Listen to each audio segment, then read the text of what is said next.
আসসালামু আলাইকুম সবাইকে। সবাই কেমন আছেন? আশা করি সবাই ভালো আছেন। তো আজকে আমি আপনাদের জন্য যে রেসিপিটা নিয়ে আসছি তা হচ্ছে স্টাফ ম্যাঙ্গো কুলফি রেসিপি। যেহেতু এখন আমের সিজন চলতেছে, তো তাই আমি একটা আমের রেসিপি আপনাদের সাথে শেয়ার করব। তো অনেক ইজি একটা রেসিপি, আমাদের শুধু 4-5টা জিনিস হলে আমরা এই রেসিপিটা করতে পারি। তো আশা করি আমার এই রেসিপিটা ভালো লাগবে। ভালো লাগলে অবশ্যই আমার চ্যানেলকে লাইক, কমেন্ট, শেয়ার করুন এবং সাবস্ক্রাইব করুন। তো চলুন শুরু করা যাক।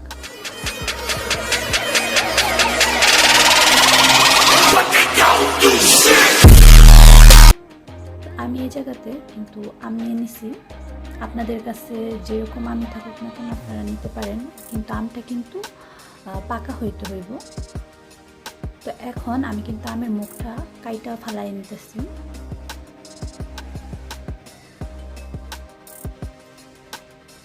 আমের মুখটা কাটা হয়ে গেলে আমি ছোট একটা ছুরি দিয়া আমের যে আটিটা থাকে ওইটা কিন্তু আমি বের করে নিতেছি। হালকা হাতে এই কাজটা করতে হইব, নয়তো বাইরে দিয়ে আবার কাইটা গেলে হইব না। তো হালকা হাত দিয়ে কিন্তু আমার এই কাজটা করতে হইব।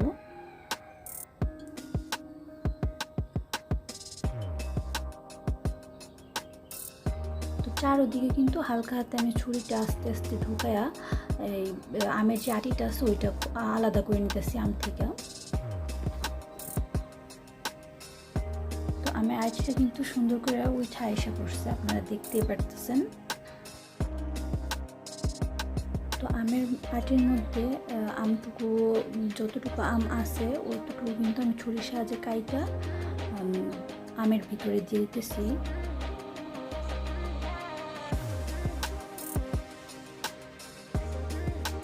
তো এই প্রসেসে কিন্তু আমি আমার সবগুলো আমের ভিতর থেকে আটিটা কিন্তু বের করে নিতেছি। অনেক সাবধানের সাথে করতে হইব।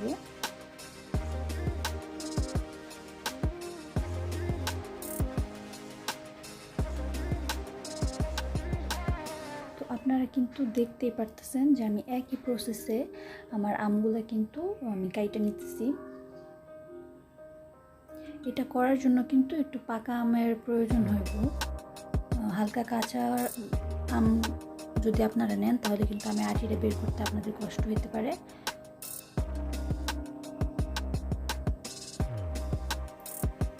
তো এভাবে কিন্তু আমি সবগুলো করে নিব।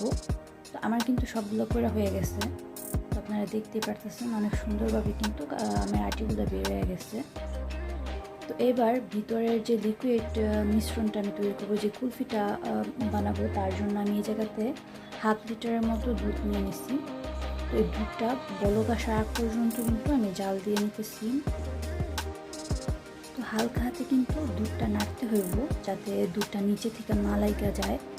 তো হালকা হাতে নাড়তেছি, এতে কিন্তু তাড়াতাড়ি দুধটা গরমও হইব। তো আমার দুধটা কিন্তু অনেকটা গরম হয়ে গেছে, দেখতেই পারতেছেন ধুয়ে উঠতেছে। তো আমার দুধে কিন্তু হালকা বলক এসে পড়ছে। তো এখন আমি এর মধ্যে আপনাদের পরিমাণ মতো মিষ্টিটা দিবেন, যেহেতু আমটাও মিষ্টি থাকে তো সেই অনুযায়ী আমি এই জায়গাতে চিনিটা দিয়ে দিছি। চিনি দেওয়া হয়ে গেলে এখন চিনিটা, যেহেতু দুধটা গরম তো চিনিটা গলে গেছে তাড়াতাড়ি। তো এবার আমি এই জায়গাতে 2 টেবিল চামচের মতো কনডেন্স মিল্ক দিয়ে দিতেছি। আপনারা চাইলে দিতেও পারেন, নাও দিতে পারেন, চাইলে গুঁড়া দুধও দিতে পারেন। তো এতে কিন্তু একটা সুন্দর কালারও আসবে, আবার একটা ফ্লেভারও আসবে। তো আমি কিন্তু 2 চামচের মতো কনডেন্স মিল্ক দিয়ে ভালো করে দুধের সাথে মিক্স করে নিতেছি।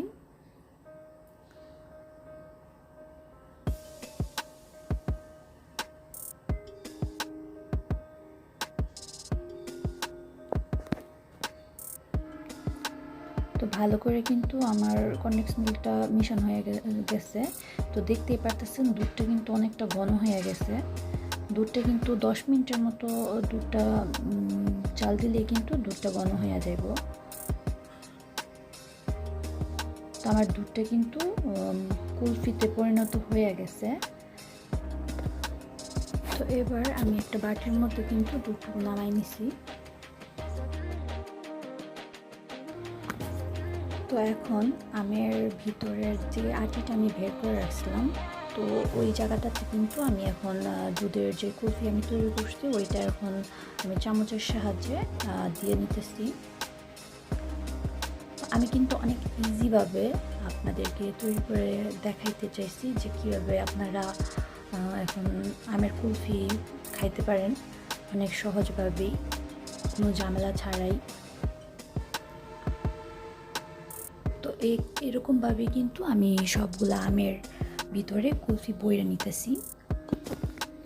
তো আমের মুখটা যে আমি কাইটে রাখছি ওইটা দিয়ে কিন্তু উপরে আমি ঢাইকা দিলাম।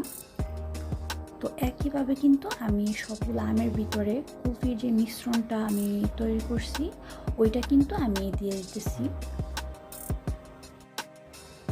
তো আমার আমের কুলফি কিন্তু প্রায় তৈরি হয়ে গেছে। তো এখন আমি এগুলো ডিপ ফ্রিজে 3 থেকে 4 ঘন্টার জন্য রেখে দিব যাতে জমতে পারে। তো আমার কিন্তু আমগুলো কিন্তু জমে গেছে, আমার কিন্তু কুলফি হয়ে গেছে। তো এখন আমি এগুলা কাইটা গোল গোল পিস পাবে আমি এগুলা কাইটা নিব সুন্দর করে। তো এখন এই আমগুলো আপনারা চাইলে ছুরির সাহায্যেও ছিলতে পারেন, চাইলে হাত দিয়েও ছিলতে পারেন। তো ছুরি দিয়েও কিন্তু ছিলা যাইব, আবার সুন্দর করে কিন্তু হাত দিয়েও আস্তে আস্তে করে ছিলা যাব। তো আমি এই জায়গাতে কিন্তু দুইভাবেই কিন্তু দেখাইছি কীভাবে ছুরি দিয়েও ছিলতে পারবেন আবার হাত দিয়েও ছিলতে পারবেন। হাত দিয়ে ছিললেই সবচেয়ে বেশি সুন্দর করে ছিলা হয়। তো এভাবেই কিন্তু আমি সবগুলা আম আমি এভাবেই কিন্তু ছিলে নিব।